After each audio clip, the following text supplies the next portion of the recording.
Eh bien salut à tous, j'espère que vous allez bien. On se retrouve pour une toute nouvelle saison. Comme vous l'avez vu récemment, j'ai pris quelques vacances, donc que ce soit sur le site internet ou sur la chaîne YouTube, bien que j'avais préparé déjà des vidéos qui sont sorties tout le long de cette semaine. Mais là, on revient vraiment pour recouvrir toute l'actualité, eh bien chaque jour. Du moins, je vais essayer de m'y tenir et également de faire 4 articles par jour sur lecato.fr afin eh bien, de tenir tout le monde informé de cette actualité catholique. Aujourd'hui, cette information date d'il y a 3-4 jours déjà, mais nous allons quand même parler de Thomas Joly, qui récidive. Donc Thomas Joly, c'est le directeur artistique de l'ouverture des JO, et il a récidivé récemment concernant Sainte Jeanne d'Arc, concernant les rois de France également, en les insultant de poudrée, et Jeanne d'Arc de travestie, la plus grande travestie de notre histoire. Donc avant toute chose, nous allons lire l'article de Valeurs Actuelles, et nous allons également nous servir eh bien, d'un autre site internet qui va apporter une défense du pourquoi Jeanne d'Arc a porté des vêtements d'homme, et cet article sera basé sur Régine Pernoud. Tout le monde connaît Régine Pernoud concernant Jeanne d'Arc, elle a écrit des livres sur ce sujet, et également cet article se base, eh bien, Régine Pernoud en fait se base également sur Jules Quichbat, qui a également écrit le procès de condamnation et de réhabilitation de Jeanne d'Arc. Alors, avant toute chose, JO Paris 2024. Thomas Joly qualifie Jeanne d'Arc d'une des plus grandes travesties de notre histoire. Donc, ça lui a pas suffi de cracher sur les rois, de cracher sur le Seigneur Jésus-Christ. Il faut en plus, eh bien, qu'il réintervienne en stipulant que la très sainte Jeanne d'Arc est la plus grande travestie. Un mois après la fin des Jeux Olympiques de Paris, Thomas Joly est revenu sur la cérémonie d'ouverture tant critiquée. Le directeur artistique des JO de Paris 2024, en charge du show organisé sur la scène pour lancer l'événement mondial sportif, a particulièrement été interrogé par Le Monde sur la polémique liée à la séquence avec les drag queens et le chanteur Philippe Catherine, à moitié nu et peint en bleu pour représenter le dieu grec. Thomas Joly n'a alors pas hésité à rappeler que les rois français se poudraient et portaient des talons, et que Jeanne d'Arc était une des plus grandes travesties de notre histoire. N'a-t-elle pas été condamnée parce qu'elle était vêtue en homme? Notre culture est faite de cette fluidité de genre. A-t-il poursuivi un message politique? Thomas Joly assume également de dire que cette cérémonie se voulait politique. Alors tous ceux qui nous disaient la dernière fois, non mais c'est un hasard, machin, y a rien derrière, etc. Il le dit clairement que c'était politique. C'était clairement affiché, sans pour autant faire du prosélytisme. Ma mission était de dire qui nous sommes. Ah, qui êtes-vous? Dites-le nous. Vous êtes des satanistes, c'est ça. Dans tous les tableaux apparaissaient des corps différents, de la diversité, des femmes et des hommes maquillés ou costumés. Le théâtre était partout. La question de genre également, a-t-il d'abord déclaré au monde. Donc, alors pour lui, ce que nous représentons aujourd'hui, ce que la France représente, ce qu'est notre civilisation française, eh bien, c'est la diversité des genres, c'est ça. Alors que ça date d'il y a 50 ans, ce délire à peine, ça s'est accéléré récemment, mais ce genre de spectacle drag queen, c'était vraiment un milieu de niche où c'était vraiment en dehors du débat public et en dehors de la société. Et il veut nous faire croire donc que tous ces tableaux-là représenteraient notre civilisation française, représenteraient les Français. Pour rappel, une partie de la cérémonie d'ouverture avait été vivement critiquée, en particulier la séquence avec le DJ Barbara Butch et des drag queens, étant donné que c'était en imitation à la Sainte Seine du Seigneur Jésus-Christ, ce qui est tout à fait normal. Les artistes étaient disposés de façon à représenter le fameux tableau La Scène de Léonard de Vinci. Face aux nombreuses indignations, Thomas Joly avait réagi, assuré qu'il s'agissait davantage d'une représentation du festin des dieux, donc une œuvre protestante qui se base sur la Sainte Seine de Jésus-Christ. Donc encore une fois, ça représente bien la Sainte Seine. L'idée était plutôt de faire une grande fête païenne reliée au dieu de l'Olympe, l'olympisme. Alors quel était cet intérêt? Eh bien, si vous vouliez faire une fête païenne, une grande fête des faux dieux de l'Olympe, donc des démons, quel fut cet intérêt de représenter plus ou moins, c'était la scène catholique. Pourquoi représenter du symbolisme biblique qui n'a rien à voir avec tout ce qui est le paganisme grec ou je ne sais quoi? Là, on parle de christianisme, de judaïsme pour l'Ancien Testament. Mais pourquoi apporter des symbolismes issus tout droit de la Bible au lieu d'apporter, je sais pas, du symbolisme issu de vos écrits néo-païen ou je ne sais quoi. L'idée était de faire plutôt donc une grande fête, avait déclaré Thomas Joly sur BFM le 28 juillet dernier, expliquant ainsi la présence de Dionysos, le dieu de la fête du vin, et père de Sécana, déesse reliée au fleuve. Donc déesse reliée au fleuve, vous auriez pu faire ça sur la Seine, et pas imiter la Seine catholique. Encore une fois, c'était une volonté. C'était clairement une volonté, comme il l'explique très bien. C'était politique. C'était une volonté de salir la religion catholique sous couvert de paganisme, etc., alors que de A à Z, tout le simple, même avec Marie-Antoinette, de A à Z, eh bien, toutes ces choses sont issues de la Bible. Encore une fois. Donc en fait, il n'a aucune défense. Au lieu de s'excuser, eh bien ce Thomas Joly, alors, insulte notre très sainte Jeanne d'Arc, héroïne du peuple de France, grande sainte pour les Français et pour le monde entier, ainsi que nos rois. Alors sans plus attendre, nous allons réfuter le fait que Jeanne d'Arc était l'une des plus grandes travesties de notre histoire, et puis qu'elle était peut-être gender fluide ou je ne sais quoi, tout ce genre de conneries sataniques de nos jours. Alors maintenant, voyons l'article de défense de la très sainte Jeanne d'Arc, surtout notamment le contexte historique grâce au site jeannedarc.info qui tire donc, comme je l'ai dit au début, ces infos de Régine Pournoux et de Jules Quichera. En ce qui concerne le travestissement, la doctrine de l'Église médiévale combinait une interdiction générale avec une exception en cas de nécessité. La source biblique de l'interdiction générale était Deutéronome 22.5 qui déclare « La femme ne portera pas ce qui appartient à l'homme ». D'autre part, les directives de la Summa Theologica de saint Thomas d'Aquin et d'autres sources théologiques médiévales reconnaissent quand même des exceptions. C'est en soi un péché pour une femme de porter des vêtements d'homme, ou vice-versa. Cependant, cela peut se faire quelquefois sans péché, soit pour se cacher des ennemis, soit par manque d'autres vêtements, soit pour quelques motifs semblables. De même, des exceptions similaires sont énumérées dans d'autres ouvrages théologiques standards de l'époque. Le Rosarium Super Decreto, écrit entre 1296 et 1300 par Guido de Basio, archidiacre de Bologne, cet éminent théologien, déclare ce qui suit. Si une femme doit avoir un but propre, par exemple pour voyager à l'étranger, ou pour protéger sa chasteté dans d'autres circonstances où il y a crainte de la perdre, ou si quelques autres nécessités se présentent, elle ne commet pas de péché si elle se sert ensuite de vêtements masculins pour échapper plus facilement au danger ou s'engager dans une activité appropriée. Maintenant, retournons au cas de Jeanne après avoir vu ce contexte historique, notamment sur l'Église catholique et sur les lois de l'Église catholique et sur ce que les théologiens ont pu en dire. Donc on est, d'ailleurs, on vient de le voir, on est très loin de cette nouvelle idéologie de dire que on peut choisir son sexe, etc. On peut se travestir, c'est cool, etc.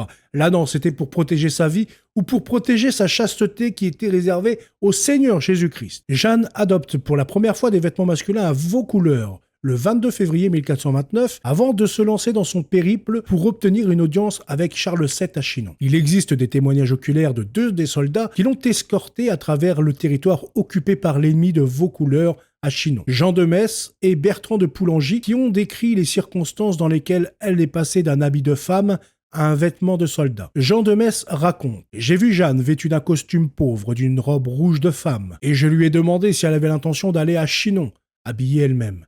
Elle a répondu qu'elle serait disposée à avoir des vêtements masculins. Je lui donnai des vêtements et des bottes appartenant à un de mes domestiques. Bertrand de Poulengy a dit qu'elle gardait ses vêtements et les attachait solidement lorsqu'elle dormait à côté de son escorte. Chaque nuit, elle dormait aux côtés de Jean de Metz et de moi, vêtue de son surcou et de son bassin, bien attachés ensemble. » Cette dernière phrase décrit un point qui a pris de l'importance lors du procès de Jeanne. La tenue d'un homme de cette époque avait des cordons qui servaient à attacher le hosen au surcot, qui servait de ceinture mais pouvait aussi empêcher quelqu'un d'autre d'arracher de force le vêtement. Le clergé qui a servi lors du procès de Jeanne a dit plus tard qu'elle avait gardé son vêtement bien ficelé pendant ses mois de prison, comme elle l'avait fait lorsqu'elle dormait à côté de ses soldats, parce qu'elle disait qu'elle avait besoin d'un tel vêtement pour se protéger d'un éventuel viol. Quand le juge lui a dit qu'il n'était pas convenable pour une femme de porter une tunique d'homme et un bonnet solidement attaché avec de nombreux cordons, elle a dit qu'elle n'osait pas abandonner le hosen ni les garder, mais fermement attachés, parce que l'évêque et le comte savaient bien, comme ils l'ont dit eux-mêmes, que ses gardes avaient tenté de la violer à plusieurs reprises. Dans l'armée, elle portait aussi une armure qu'elle gardait même la nuit au milieu des soldats. S'il arrivait qu'elle doive loger dans les champs avec les soldats,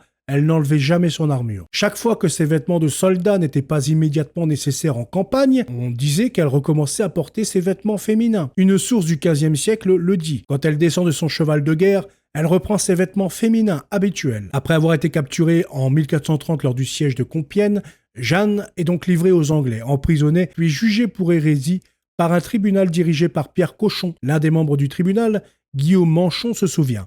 Elle était alors habillée en homme et se plaignait de ne pas pouvoir y renoncer, craignant que la nuit, ses gardiens ne lui infligent quelques actes d'outrage sexuel, et elle s'était plainte 1 ou 2 fois à l'évêque de Beauvais, au vice-inquisiteur, et à maître Nicolas Loiseleur qu'un des gardes susmentionnés avait tenté de la violer. Le dossier de procès omet beaucoup d'informations sur cette question, mais contient des citations d'elle protestant qu'elle ne faisait rien de mal. Le tribunal a finalement décidé d'utiliser l'accusation de travestissement contre elle. Le 24 mai 1431, Jeanne est contrainte de signer une cédule, peut-être sans comprendre ce qui est réellement inscrit, indiquant qu'elle ne portera plus de vêtements d'homme. Lorsque la question a été soulevée, elle a répondu, selon les mots d'un témoin oculaire, elle avait adopté des vêtements masculins parce qu'elle devait vivre parmi les soldats, parmi lesquels il était plus sûr et plus approprié pour elle d'être en vêtements masculins plutôt qu'en vêtements féminins, et que ce qu'elle faisait et avait fait, elle l'avait fait correctement. 4 jours plus tard, elle reprit les vêtements masculins. Le notaire en chef a déclaré plus tard, on lui a demandé pourquoi elle avait réadopté ce vêtement masculin. Ce à quoi elle a répondu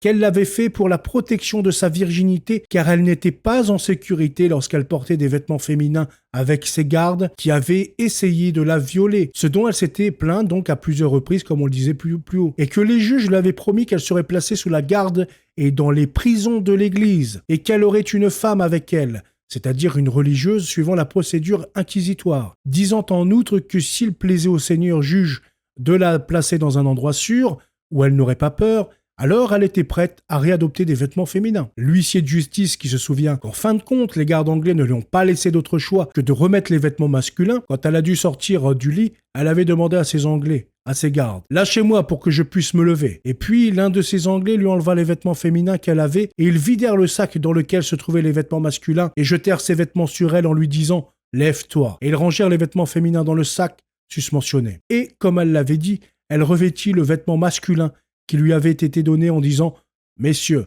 vous savez que cela m'est interdit. Je ne l'accepterai pas. » Mais néanmoins, il ne lui donnait rien d'autre, de sorte qu'elle continua cette discussion avec eux jusqu'à l'heure de midi, et enfin, elle a été contrainte par la nécessité du corps de quitter la pièce et donc de porter ses vêtements. Et après son retour, ils n'ont toujours pas voulu lui donner d'autres à porter, malgré tout appel ou demande qu'elle leur a fait. Elle a été déclarée de facto relapse, donnant donc cette occasion au tribunal une justification nominale pour la faire exécuter. Et elle finira donc malheureusement sur le bûcher. Donc nous pouvons voir que le fait que la très sainte Jeanne d'Arc ait pris des vêtements de femme, ce n'était pas pour revendiquer une soi-disant autorisation de se transformer en homme, de montrer sa décadence, sa déchéance, mais plutôt pour des raisons de chasteté. À cette époque, énormément de femmes voulaient rester chastes pour être épouses du Seigneur dans un pays ultra-catholique, ultra-chrétien. La chasteté était une question d'honneur, était être épouse du Seigneur. Le fait qu'elles doivent entrer dans des champs de bataille, qu'elles doivent être au milieu de soldats masculins, eh bien pour se protéger des viols, que ce soit de l'intérieur des armées françaises ou des ennemis anglais, comme nous avons pu le voir quand elle était en prison, eh bien elle craignait pour sa vie, elle craignait pour sa chasteté. Elle ne voulait pas déshonorer le Seigneur. Donc elle a tout fait pour rester vierge jusqu'à sa mort. Donc nous allons maintenant voir la défense des rois de France. Et pour ce faire, j'ai pris un article du Monde, Histoire et Civilisation. Pour éviter qu'on me dise que je prends des articles un peu qui sortent des sentiers, là j'ai pris un article officiel et mainstream, Histoire et Civilisation du Monde, aidé du National Geographic, qui va parler de cette Europe où les gens se coiffaient avec une perruque, et où il se poudrait un petit peu le visage. Et nous allons voir qu'on est très loin du cliché moderne que Thomas Joly veut nous faire croire, que c'était parce qu'ils étaient assez efféminés, alors que le roi de France avait 50 kilos de testicules sous son slibard, pendant que Thomas Joly se les a fait couper peut-être. Ce n'est pas du tout une raison d'homosexualité ou de travestissement ou de transsexualité ou d'efféminité. C'était vraiment une mode. Et nous allons voir également que ce n'est pas si vieux que ça finalement. Ça date du 17-18e siècle. Donc pendant ce temps-là, depuis Clovis, il y en a eu des rois. Donc ça s'applique à que quelques rois modernes en fait, on va dire ça. Durant l'Ancien Régime, la calvitie était le synonyme du déclin physique des hommes des classes supérieures. La perruque qui permettait de dissimuler ce complexe est très vite devenue un signe de haute distinction en France puis en Europe, puisque la France était le phare du monde. Donc une mode était lancée dans les cours françaises, elle était aussitôt adoptée par toutes les cours européennes, puisque la France influençait la mode, la France influençait énormément de personnes. Alors qu'aujourd'hui, avec la République et avec des Thomas Joly, la France ne rayonne plus, elle n'est plus top tendance dans le monde, on va dire. La mode qui, depuis le début du XVIIe siècle, consistait pour les hommes à porter les cheveux longs en signe d'autorité, de virilité, permet la diffusion de la perruque, accessoire postiche dont l'emploi se généralise.